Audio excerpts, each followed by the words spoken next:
咳嗽、心慌、胸闷、气短、鼻炎、鼻塞、流鼻涕、打喷嚏，甚至是发烧。当临床上出现一系列上述与肺相关的症状的时候，我们就说是咱们内在肺脏的功能失常了。为什么肺脏的功能失常会出现上述症状？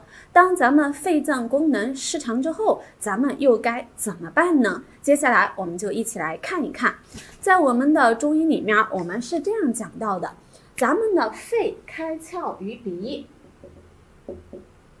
当肺的功能失常的时候，临床上可能会出现一系列与鼻子相关的症状，比如说鼻炎、鼻塞、流鼻涕、打喷嚏。另外呢，肺呢通于我们的咽喉，临床上肺的功能失常也可能出现咽喉的症状，比如说咽干、咽痒、慢性咽炎等等。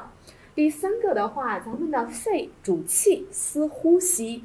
如果说肺的功能异常，临床上可能会出现气机的异常，心慌、胸闷、气短等等。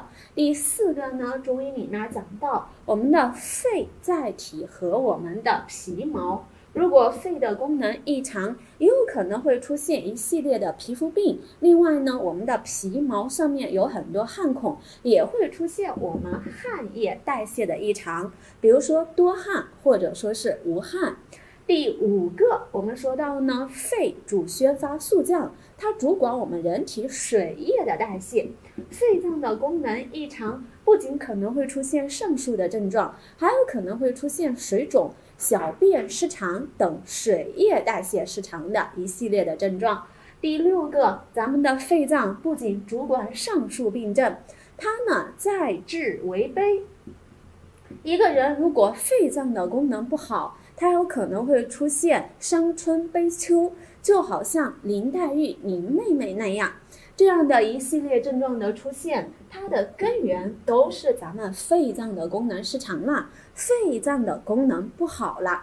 这个时候该怎么办？咱们的经络内连我们的脏腑，外络我们的肢节。我们的肺位于我们的胸腔里面，我们没有办法直接把它拿出来，但是我们可以疏通与内在肺相联系的经络呀。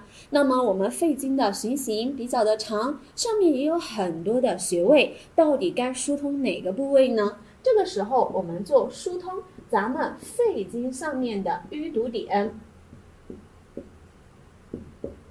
只要把肺经上面的淤堵点给疏通了，我们与肺经相联系的内在肺脏的功能就戛然的恢复了，上述的各项症状也就戛然的好转了。那么咱们肺经的淤堵点在哪儿呢？便是我们的天府透狭白这一个穴区带。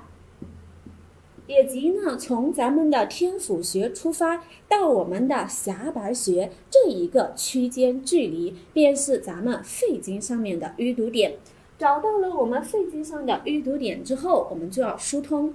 可以疏通的方法和工具有很多，你比如说，您可以拿一块刮痧板，沿着天府穴一直刮到我们的狭白穴。或者说呢，您用我们的古法针灸，从天府穴处进针，直接透向狭白穴。或者说，您还可以在局部进行定罐、走罐，或者说您会推拿点按的话，你也可以从天府穴一直点按到我们的狭白穴。总而言之，目的就是把天府到狭白这一个淤堵的区间给疏通，肺脏的功能就戛然的恢复了。好了，今天给大家的分享就到这里，大家如果有什么问题的话，欢迎在我们的公屏下方留言。